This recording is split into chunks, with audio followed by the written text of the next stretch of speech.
Hi there, and welcome to today's conversation. Welcome to this Big Sister Diaries, entry number 6. Entry number 6.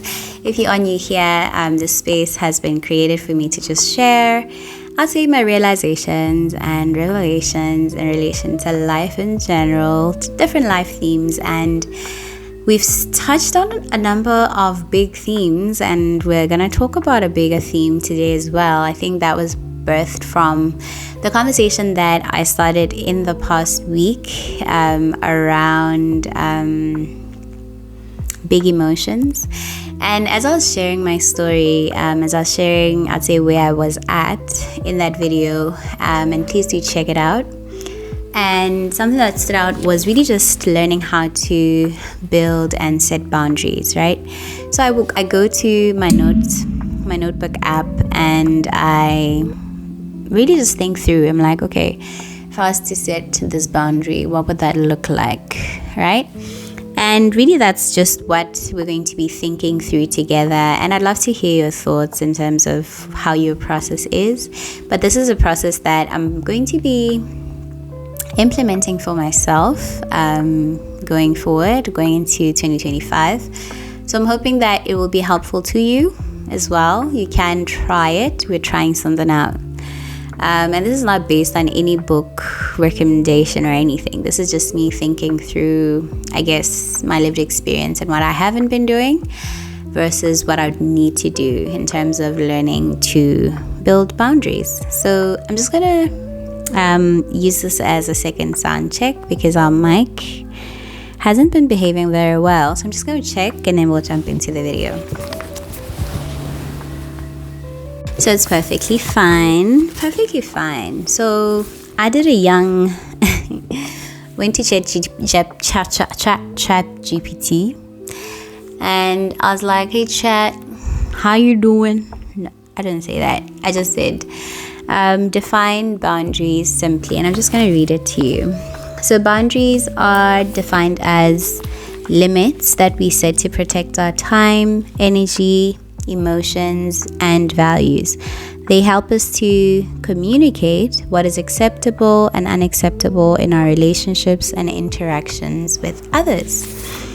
And I think before we get into, I'd say, the 5-step process that my mind arrived at this past few weeks, or this past week actually, I want us to, I guess, just share stories in relation to setting boundaries. And I think the conversation, just gonna adjust that down. The conversation was really, I'd say, around family and friendships, in terms of how you navigate engaging with your family, how you navigate engaging with your friends, and not you but me. It's something that was on my heart, so much so that I remember when I was walking with my husband, I think we walked for like 2 whole hours, 10 kilometers. I started off by venting, crying, and then reaching a realization. And I even shared the 5 things that I'm going to share here with him first. And something that I was just thinking about though, is really just how, for me, when I was growing up, it was, I wouldn't say a hard thing to do. It's very easy to establish how I want to navigate a situation. I wouldn't say that I struggled with peer pressure or anything like that when I was in school. I was able to put a hard stop. I knew what I wanted, what I didn't want, which made life very easy. But I think the area that I personally struggle with, or that I've, like, in reflecting on my life, that I've struggled with, is being able to, I'd say, communicate the things that I need, right, as the second person or the second party in the relationship, to my friends, to my family. I would say I am the person to pour 110%, but I don't know how to communicate when I'm not receiving anything back, right? And remember, in a relationship, I'd say there's a give or take, or yin and yang kind of flow, if I was to put it that way, or that's the expectation anyway.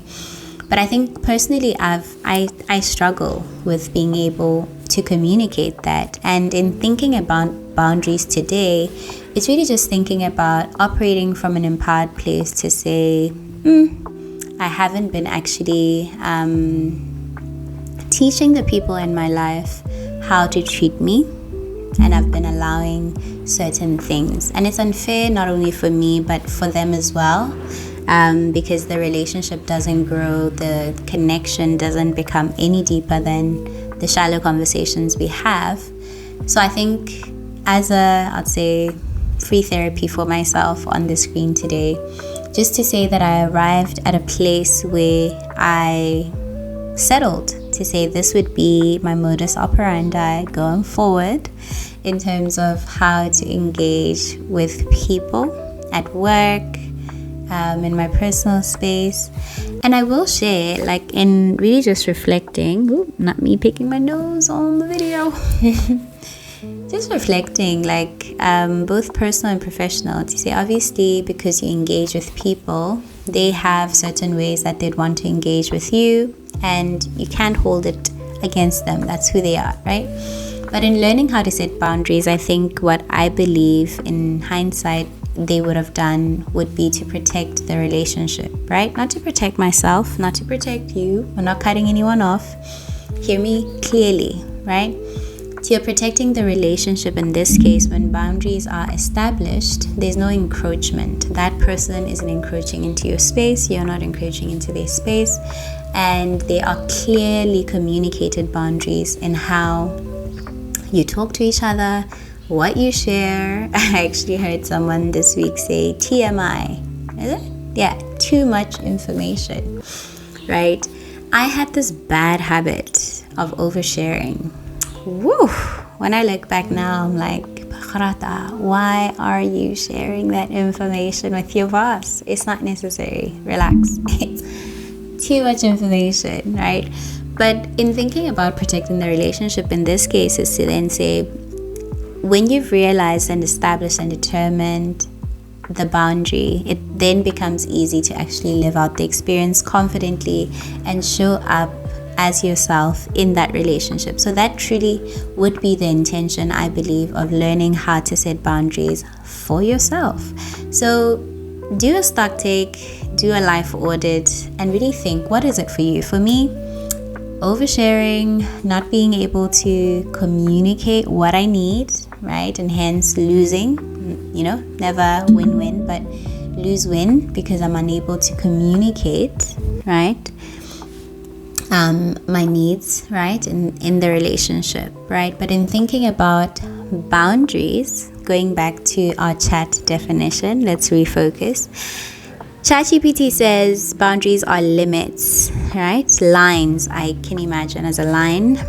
Limits that we set to protect our time, energy, emotions, and values, right? And I don't think they're all bad. Like when you think about the boundary around the yard, the wall, the gate, the electric fence, the door, the walls in the house, the ceiling, all of these are set up to protect you from the weather, from thieves, protect you from everything, from the elements, right?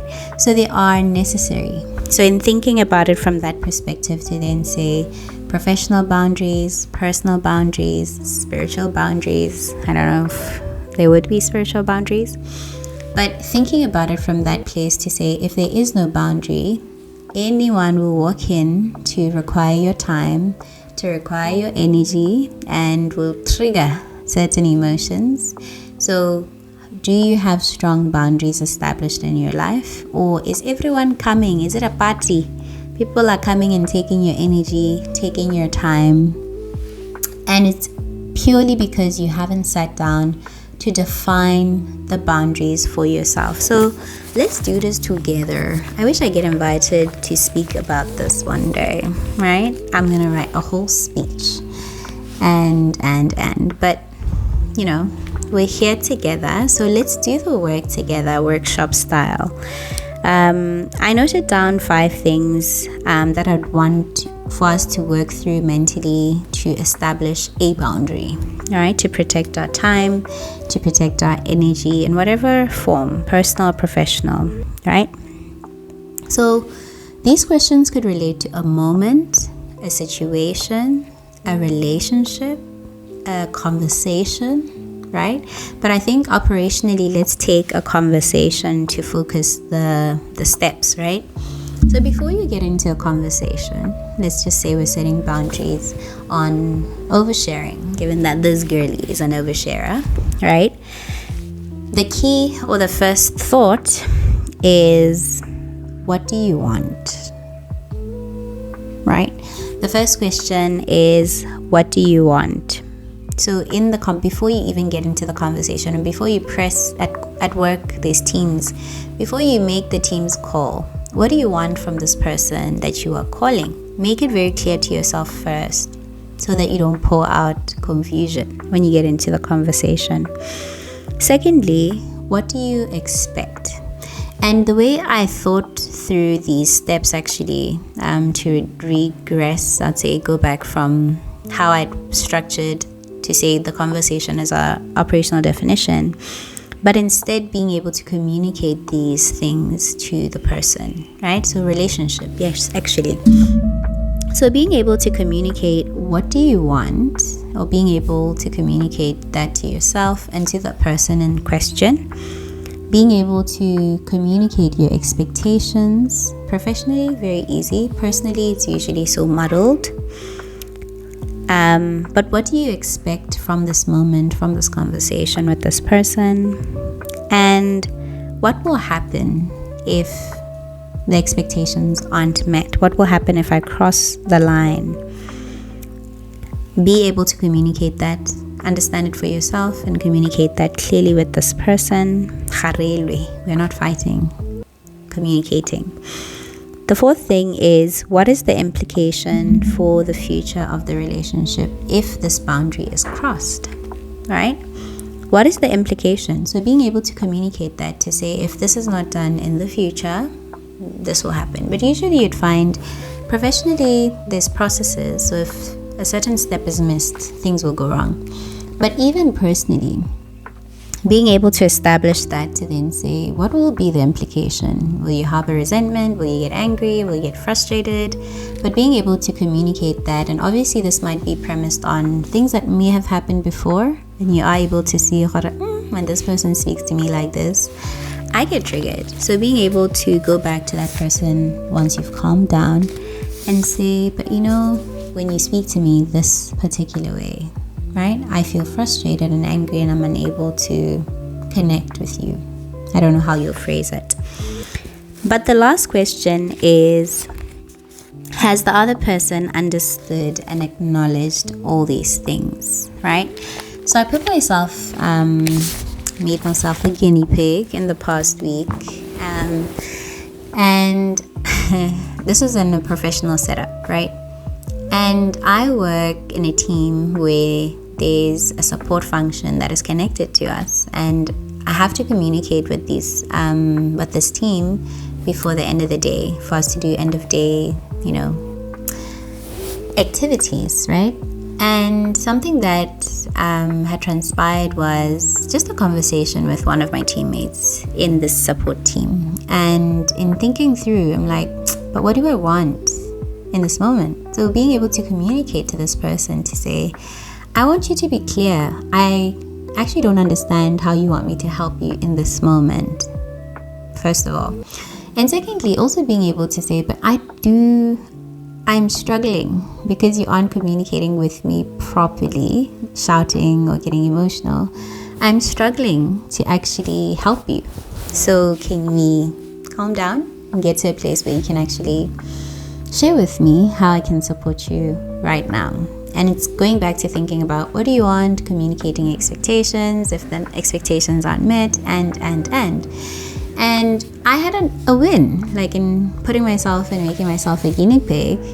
I actually shared with my husband. I was like, hey, I actually tried this and it worked, because the person actually then changed, right? Just from that one interaction. And the change in this case is how he treated me, or how we're working. We've developed a different rapport the following day because of what I had communicated.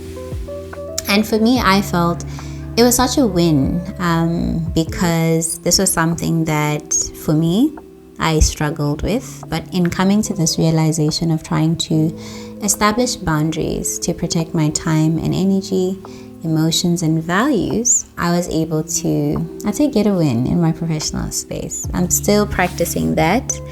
I think in terms of my friendships, I remember just sharing with my friend this past week. She had come through for me in one area, and I shared with her like feedback to say, and I think this is just a reinforcement because the behavior was exactly what I needed, right? And what I wanted, what I communicated.